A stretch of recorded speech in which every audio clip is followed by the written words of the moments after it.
आपकी स्क्रीन पर आपको ये जो सवाल दिख रहा है, ये पीजीटी और first grade second grade maths के लिए बहुत ही इंपॉर्टेंट क्वेश्चन है, जो कि प्रीवियस सर्वे क्वेश्चन मैंने यहाँ पे आपको मार्क किया हुआ है, बहुत बार एग्जाम में आया हुआ है। ये आपका अलजेब्रा यानी थ्योरी ऑफ इक्वेशन से रिलेटेड है और न जाने कितनी ही बार एग्जाम्स में अब तक आ चुका है। तो क्वेश्चन क्या है, a minus B whole cube plus B minus C whole cube plus C minus A whole cube divided by 15 a minus B into B minus C into C minus A. इसकी value कितनी होगी, इसका मान कितना होगा। तो इसमें चूंकि क्यूबिक आपको फॉर्मूला दिखाई दे रहा है और कभी कभी जो है स्टूडेंट्स क्यूबिक फॉर्मूले से डर जाते हैं, तो लेकिन ये क्वेश्चन जो है बड़ा ही ट्रिकी क्वेश्चन है और एक शॉर्ट ट्रिक मेरे पास जो है मैं आपको बताने जा रहा हूँ आज, और उस शॉर्ट ट्रिक से आप इस क्वेश्चन को बहुत जल्दी सॉल्व कर सकते हैं। तो देखिए, आपको यहाँ पर कोई भी क्यूबिक फॉर्मूला को ओपन नहीं करना है। यदि आप क्यूबिक फॉर्मूला ओपन करेंगे क्वेश्चन तो आपका हो जाएगा, लेकिन बहुत ही टाइम लगेगा। एक शॉर्ट ट्रिक मेरे पास है, तो वो क्या है, देखिए यहाँ पर आपको ये वैल्यू दी हुई है और यहाँ पर यदि हम a माइनस बी को x मान लें, b माइनस सी को y मान लें और c माइनस ए को हम z मान लें, इसको x, इसको y और इसको z एज्यूम कर लें, तो ये आपका जो क्वेश्चन है वो कैसे कन्वर्ट हो जाएगा वो आप देखिए। नेक्स्ट स्टेप में मैं आपको बताने जा रहा हूँ। तो आपने a minus B, b minus C और c माइनस ए इनको शॉर्ट फॉर्म में x y z मान लिया। तो अब आपका जो क्वेश्चन है वो कन्वर्ट हो गया एक्स क्यूब प्लस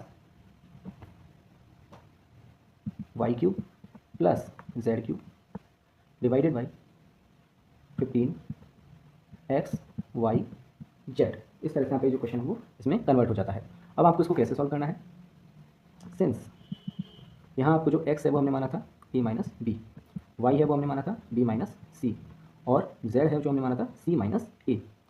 तो यदि आप साइड में रफली यदि चेक करें x plus Y plus Z कितना आ रहा है, तो आप ये पाएंगे a minus B plus B minus C plus C minus A. जब आप इन तीनों को ऐड करेंगे तो कितना आएगा, यहाँ पर a प्लस है, यहाँ a माइनस है, सही भी कैंसिल आउट हो जाएगा, माइनस बी से प्लस बी और माइनस सी से प्लस सी, तो यहाँ पर आपको आएगा ये जीरो। तो चूंकि आपको पता लगा कि x plus Y plus z इसकी वैल्यू आपके पास कितनी आ रही है, जीरो, तो यही जो शॉर्ट ट्रिक है वो आपको काम आने वाली है। यदि आपका x plus Y plus z zero होता है तो एक फॉर्मूला यहाँ पर छोटा सा अप्लाई होगा शॉर्ट ट्रिक, और वो शॉर्ट ट्रिक ये है कि if x plus Y plus z is equal to zero, then आपको ये याद रखना है, हमेशा काम आएगा x cube plus Y cube plus Z cube, इसकी जो वैल्यू आती है वो आती है 3xyz।